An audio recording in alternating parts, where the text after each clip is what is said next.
साहित्य में विषय वैविध्य को समग्रता से समावेशित करने वाले शीर्ष साहित्यकार प्रेमचंद हैं। उन्होंने सामाजिक, राजनीतिक एवं धार्मिक सभी विषय क्षेत्रों में लेखन कार्य किया है। स्त्री एवं दलित जैसे अस्मितामूलक विषय भी उनकी साहित्यिक मंजूषा में शामिल हैं। तब तो प्रेम और देशभक्ति जैसे विषय उनसे अक्षुण्ण रह ही नहीं सकते थे। उन्होंने इस विषय वस्तु का आधार बनाकर एक कहानी लिखी, दुनिया का सबसे अनमोल रत्न। इस कहानी का सर्वप्रथम प्रकाशन 1907 ईस्वी में जमाना पत्रिका में हुआ था। उस समय उस पत्रिका के संपादक दयानारायण निगम जी थे। बाद में यह कहानी सोजे वतन में 1908 में शामिल की गई। इस कहानी में देश भक्ति की सर्वोच्चता को स्थापित करने का प्रयास किया गया है, तो प्रेम के औदात्य समर्पण को भी प्रदर्शित करने का काम किया गया है। फिलहाल यह कहानी राष्ट्रीय पात्रता परीक्षा पाठ्यक्रम हिंदी में शामिल है। आइए इस कहानी को सुनते हैं। दुनिया का सबसे अनमोल रत्न प्रेमचंद। दिलफिगार एक कंटीले पेड़ के नीचे दामन चाक किए बैठा हुआ खून के आंसू बहा रहा था। वह सौंदर्य की देवी यानी मलका दिलफरेब का सच्चा और जान देने वाला प्रेमी था। उन प्रेमियों में नहीं जो इत्र फुलेल में बसकर और शानदार कपड़ों में सजकर आशिक के वेश में माशूकियत का दम भरते हैं, बल्कि उन सीधे सादे भोले भाले फिदाइयों में जो जंगल और पहाड़ों से सर टकराते हैं और फरियाद बचाते फिरते हैं।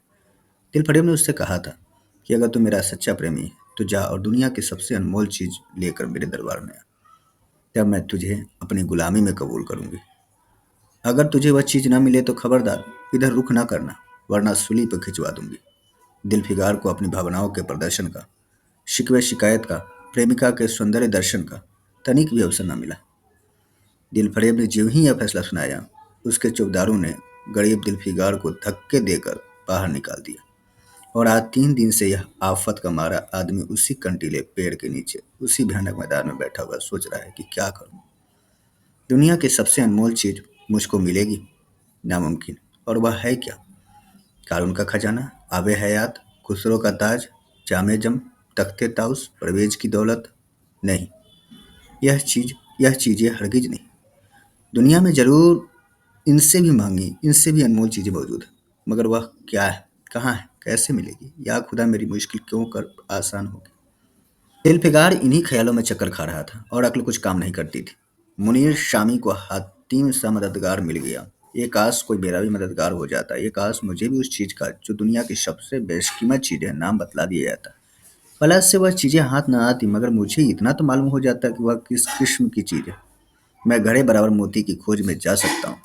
मैं समुंदर का गीत, पत्थर का दिल, मौत की आवाज और इनसे भी ज्यादा बेनिशान चीजों की तलाश में कमर कस सकता हूँ, मगर दुनिया की सबसे अनमोल चीज, यह मेरी कल्पना की उड़ान से बहुत ऊपर। आसमान पर तारे निकल आए थे। दिलफिगार एकाएक खुदा का नाम लेकर उठा और एक तरफ कुछ चल खड़ा हुआ। भूखा प्यासा, नंगे बदन, थकन से दूर, वह बरसों वीरानों और आबादियों की खाक छानता फिरा। तलवे कांटों से छलनी हो गए। शरीर में हड्डियां ही हड्डियां दिखाई देने लगी, मगर वह चीज जो दुनिया की सबसे बेशकीमती चीज थी न मिली, और न उसका कुछ निशान मिला। एक रोज वह भूलता भटकता एक मैदान में जा निकला, जहाँ हजारों आदमी गोल बांधे खड़े थे। बीच में कई इमामे और चोगे वाले दढ़ियल काजी अफसरी शान से बैठे हुए आपस में कुछ सलाह मशविरा कर रहे थे, और इस जमात से जरा दूर पर एक सूली खड़ी थी। दिलफिगार कुछ तो कमजोरी की वजह से और कुछ यहाँ की कैफियत देखने के इरादे से ठिठक गया। क्या देखता है कि कई लोग नंगी तलवारें लिए एक कैदी को, जिसके हाथ पैर में जंजीरें थी, पकड़े चले आ रहे हैं। सूली के पास पहुंचकर सब सिपाही रुक गए और कैदी की हथकड़ियां बेड़ियां सब उतार ली गई। इस अभागे आदमी का दामन सैकड़ों बेगुनाहों के खून के छींटों से रंगीन था, और उसका दिल नेकी और ख्याल और रहम की आवाज से जरा भी परिचित न था। उसे काला चोर कहते थे। सिपाहियों ने उसे सूली के तख्ते पर खड़ा कर दिया। मौत की फांसी उसकी गर्दन में डाल दी और जल्लादों ने तख्ता खींचने का इरादा किया कि वह अभागा मुजरिम चीख कर बोला, खुदा के वास्ते मुझे एक पल के लिए फांसी से उतार दो, ताकि अपने दिल की आखिरी आरजू निकाल लूं। यह सुनते ही चारों तरफ सन्नाटा छा गया। लोग अचंभे में आकर ताकने लगे। काजियों ने एक मरने वाले आदमी की अंतिम याचना को रद्द करना उचित न समझा, और बदनसीब पापी काला चोर जरा देर के लिए फांसी से उतार लिया गया। इसी भीड़ में एक खूबसूरत भोला वाला लड़का एक छड़ी पर सवार होकर अपने पैरों पर उछल उछल फर्जी घोड़ा दौड़ा रहा था, और अपनी सादगी की दुनिया में ऐसा मगन था कि जैसे वह इस वक्त सचमुच अरबी घोड़े का शाह सवार है। उसका चेहरा उस सच्ची खुशी से कमल की तरह खिला हुआ था जो चंद दिनों के लिए बचपन ही में हासिल होती है और जिसकी याद हमको मरते दम तक नहीं भूलती। उसका दिल अभी तक पाप की गर्द और धूल से अछूता था और मासूमियत उसे अपनी गोद में खिला रही थी। बदनसीब काला चोर फांसी से उतरा। हजारों आंखें उस पर गड़ी हुई थी। वह उस लड़की के पास आया और उसे गोद में उठाकर प्यार करने लगा। उसे इस वक्त वह जमाना याद आया जब वह खुद ऐसा ही भोला भाला, ऐसा ही खुश व खुर्रम और दुनिया की गंदगियों से ऐसे ही पाक साफ था। माँ गोदियों से मैं खिलाती थी, बाप बलाएं लेता था और सारा कुनबा जान न्योछावर करता था। आह! काले चोर के दिल पर इस वक्त बीते हुए दिनों की याद का इतना असर हुआ कि उसकी आंखों से, जिन्होंने दम तोड़ती हुई लाशों को तड़पते देखा और न झपकी, आंसू का एक कतरा टपक पड़ा। दिलफिगार ने लपक कर उस अनमोल मोती को हाथ में लिया और उसके दिल ने कहा, बेशक यह दुनिया की सबसे अनमोल चीज है, जिस पर तख्ते ताउस और जामे जम और आबे हयात और जय परवेज सब न्यौछावर है। इस ख्याल से खुश होता कामयाबी की उम्मीद में सरमस्त दिलफिकार अपनी माशूका दिलफरेब के शहर मिनोसाबाद को चला। मगर ज्यों ज्यों मंजिलें तय होती जाती थी उसका दिल बैठा जाता था कि कहीं उस चीज की जिसे मैं दुनिया की सबसे बेशकीमत चीज समझता हूँ, दिल फरेब की आंखों में कद्र न हुई तो मैं फांसी पर चढ़ा दिया जाऊंगा और इस दुनिया में नामुराद जाऊंगा। लेकिन जो हो सो हो, अब तो किस्मत आजमाई है। आखिरकार पहाड़ और दरिया तय करते वह शहर मीनोसबाद में आ पहुंचा और दिलफरेब की डोली पर जाकर विनती की कि थकान से टूटा हुआ दिलफिगार खुद के फजल से हुक्म की तामील करके आया है और आपके कदम चूमना चाहता है। दिलफरेब ने फौरन अपने सामने बुला भेजा और एक सुनहरे पर्दे की ओर से फरमाइश की कि वह अनमोल चीज पेश करो। दिलफिगार ने आशा और भय की एक विचित्र मनस्थिति में वह बूंद पेश की और उसकी सारी कैफियत बहुत पुरअसर लफ्जों में बयान की। दिलफरेब ने पूरी कहानी बहुत गौर से सुनी और वह भेंट हाथ से लेकर जरा देर तक गौर करने के बाद बोली, दिलफिगार, बेशक तूने दुनिया की एक बेशकीमत चीज ढूंढ निकाली। तेरी हिम्मत और तेरी सूझबूझ की दाद देती हूँ, मगर यह दुनिया की सबसे बेशकीमत चीज नहीं। इसलिए तू यहाँ से जा और फिर कोशिश कर। शायद अब की तेरे हाथ वह मोती लगे और तेरी किस्मत में मेरी गुलामी लिखी हो। जैसा कि मैंने पहले ही बतला दिया था, मैं तुझे फांसी पर चढ़वा सकती हूँ, मगर मैं तेरी जा बख्शी करती हूँ, इसलिए कि तुझ पे वह गुण मौजूद है जो मैं अपने प्रेमी में देखना चाहती हूँ और मुझे यकीन है कि तू जरूर कभी न कभी कामयाब होगा। नाकाम और नामुराद दिलफिगार इस माशुकाना इनायत से जरा दिलेर होकर बोला, ए दिल की रानी, बड़ी मुद्दत के बाद तेरी ड्योढ़ी पर सजदा करना नसीब होता है। फिर खुदा जाने ऐसे दिन कब आएंगे। क्या तू अपने जान देने वाले आशिक के बुरे हाल पर तरस ना खाएगी और क्या तू अपने रूप की एक झलक दिखाकर इस चलते हुए दिलफिगार को आने वाली शक्तियों को झेलने की ताकत ना देगी।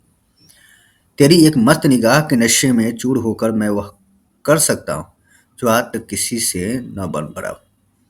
दिलफरेब आशी की यह चाव भरी बातें सुनकर गुस्सा हो गई और हुक्म दिया कि इस दीवाने को खड़े खड़े दरबार से निकाल दो। शोभदार ने फौरन करीब दिलफिगार को धक्के देकर यार के कूचे से बाहर निकाल दिया। कुछ देर तक तो दिलफिगार अपनी निष्ठुर प्रेमिका की इस कठोरता पर आंसू बहाता रहा और फिर वह सोचने लगा कि अब कहाँ जाऊं। मुद्दतों रास्ते नापने और जंगलों में भटकने के बाद आंसू की यह बूंद मिली थी। अब ऐसी कौन सी चीज है जिसकी कीमत इस आबदार मोती से ज्यादा हो। हजरत खिज्र, तुमने सिकंदर को आबे हयात के कुएं का रास्ता दिखाया था, क्या मेरी बाह ना पकड़ोगे। सिकंदर सारी दुनिया का मालिक था, मैं तो एक बेघर बार मुसाफिर हूँ।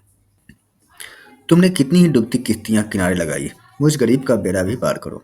ये आली मुकाम जिब्रील, कुछ तुम ही इन नीम जान दुखी आशिक पर तरस खाओ। तुम खुदा के एक खास दरबारी हो, क्या मेरी मुश्किल आसान ना करोगे।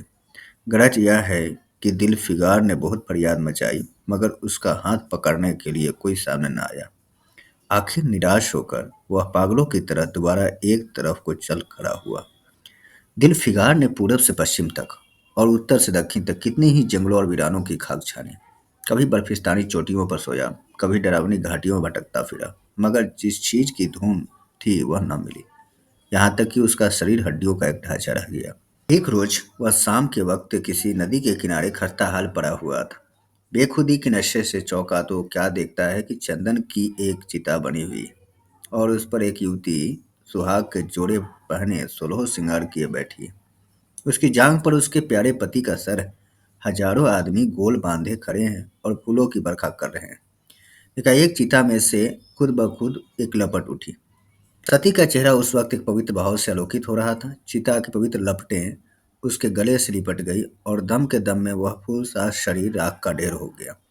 प्रेमिका ने अपने को प्रेमी पर न्यौछावर कर दिया और दो प्रेमियों के सच्चे, पवित्र और अमर प्रेम की अंतिम लीला आंख से ओझल हो गई।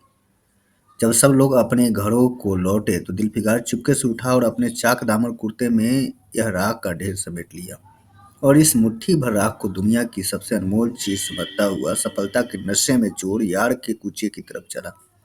अब की ज्यों-ज्यों वह मंजिल के करीब आता था, उसकी हिम्मत बढ़ती जाती थी। कोई उसके दिल में बैठा हुआ कह रहा था, अब की तेरी जीत है। और इस ख्याल ने उसके दिल को जो सपने दिखाए, उनकी चर्चा व्यर्थ। आखिरकार वह शहर मिनोसबाद में दाखिल हुआ और दिलफरेब की ऊंची ड्योढ़ी पर जाकर खबर दी कि दिलफिकार सुरखरू होकर लौटा है और हुजूर के सामने आना चाहता है। दिलफरेब ने जाबाज आशिक को फौरन दरबार में बुलाया और उस चीज के लिए जो दुनिया की सबसे बेशकीमत चीज थी, हाथ फैला दिया। दिलफिकार ने हिम्मत करके उसकी चांदी जैसे कलाई को चूम लिया और मुट्ठी भर राख को उसकी हथेली में रखकर सारी कैफियत दिल को पिघला देने वाले लफ्जों में कह सुनाई और अपनी सुंदर प्रेमिका के होठों से अपनी किस्मत का मुबारक फैसला सुनने के लिए इंतजार करने लगा। दिलफरेब ने उस मुट्ठी भर राख को आंखों में लगा लिया और कुछ देर तक विचारों के सागर में डूबे रहने के बाद बोली, ये जान निछावर करने वाले आशिक दिलफिकार, बेशक यह राख जो तू लाया है उसमें लोहे को सोना कर देने की सिफत दुनिया की बहुत बेशकीमत चीज है और मैं सच्चे दिल से तेरी एहसानमंद हूँ कि तूने ऐसी अनमोल भेंट मुझे दी। मगर दुनिया में इससे भी ज्यादा अनमोल कोई चीज है, चाहे उसे तलाश कर और तब मेरे पास है।